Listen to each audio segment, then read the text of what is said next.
Hello everyone, welcome to my YouTube channel. ఎలా ఉన్నారు మీ అందరూ? మేమైతే చాలా బాగున్నాము. ఈరోజు అయితే ఒక మంచి వీడియోతో మీ ముందుకు వచ్చేసాను.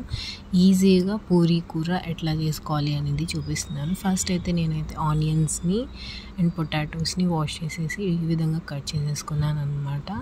దాని తర్వాత అది కుక్కర్లో వేసేసాను. సో గ్రీన్ చిల్లీస్ని కూడా ఇట్లాగా కట్ చేసేసుకొని వేసేసుకున్నాను. సో దీంట్లోకి కొంచెం పసుపు అండ్ సాల్ట్ని కూడా యాడ్ చేసేసుకున్నాను అనమాట. అండ్ కొన్ని పోపు దినుసులు కూడా యాడ్ చేసేసుకోవాలి.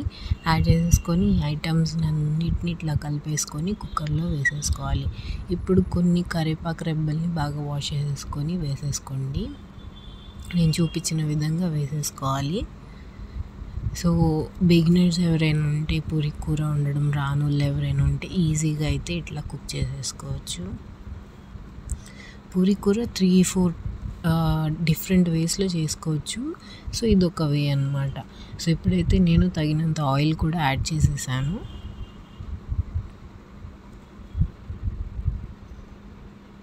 సో ఆయిల్ కూడా యాడ్ చేసేసిన తర్వాత జింజర్ గార్లిక్ పేస్ట్ అనేది యాడ్ చేస్తాను నేను.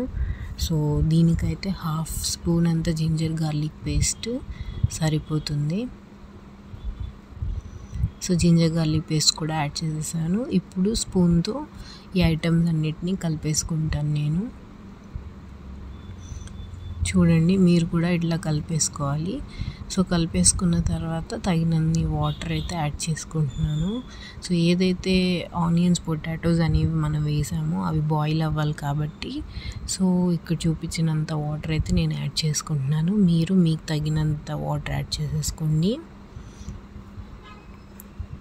సో వాటర్ అనేది ఇట్లాగా యాడ్ చేసుకున్న తర్వాత మొత్తాన్ని సెట్ చేసేసుకోవాలన్నమాట. చూసారా, వాటర్ అన్నీ యాడ్ చేశాను. సో ఇన్ని వాటర్ అయితే నేను యాడ్ చేశాను. సో మొత్తాన్ని కలిపేసుకొని ఇప్పుడైతే కుక్కర్ మూత పెట్టేసుకొని ఒక 2 విజిల్స్ వచ్చేదాకా కుక్ చేసుకోవాలి మనము.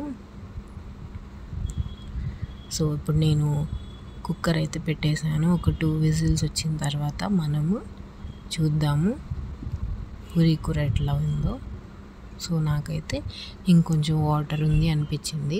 సో ఆ వాటర్ని కూడా నేను ఉడికించుకుంటాను. ఇప్పుడు ఉడికించుకునే ముందు పొటాటోస్ ఏవైతే ఉన్నాయో అవి కొంచెం గ్రేవీ టైప్లో ఉండడానికి మ్యాష్ చేసుకుంటున్నాను. ఒక 4-5 పొటాటోస్ని ఇట్లాగా మ్యాష్ చేసేసుకుంటే కొంచెం కూర అనేది గ్రేవీగా ఉంటుంది.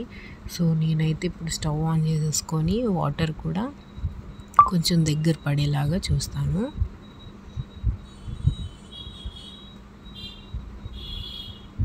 సో వేడి పూరీ కూర అయితే రెడీ అయిపోయింది. మీరు కూడా మీ ఇంట్లో ఈజీగా ఈ విధంగా పూరీ కూర అయితే రెడీ చేసేసుకోవచ్చు అనమాట.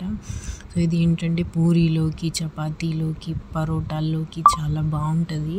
మీరు కూడా ఒకసారి ట్రై చేయండి. మీకు ఎట్లా అనిపించిందో మా కమెంట్ సెక్షన్లో కమెంట్ చేసేయండి. మా ఛానల్ని అయితే సబ్స్క్రైబ్ చేసేయండి. మరిన్ని మంచి వీడియోస్తో నేనైతే మీ ముందుకు వచ్చేస్తాను.